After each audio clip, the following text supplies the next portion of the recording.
So this is our third helmet from Makina Moto Changi again, no? October 14, so meron pa kayo bukas. Habol na kayo, ang daming sale. So this is the real helmet, no? So I believe this is from Thailand. Real helmet Thailand. Suntal yung nagdala dito, or NCY Motorsports.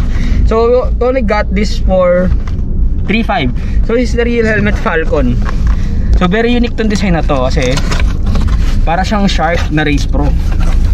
So ayan. Yan yung helmet. And wala naman laman na yung box. Actually may styro lang siya dun or something, or foam.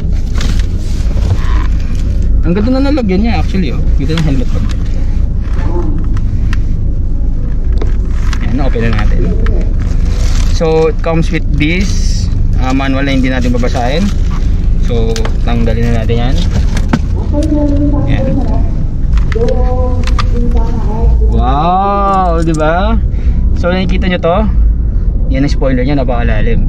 So para siyang Race Pro, no? Pero yung Race Pro mas malalim pa dito. Talagang ganoon na siya. Di ba? So this is the gloss black. So this is dual visor. Yan, no? Yan. So this is dual visor. Ayan. Yan, this is dual visor. So yan, napakalaki ng vent niya dito. And dito din. Yan.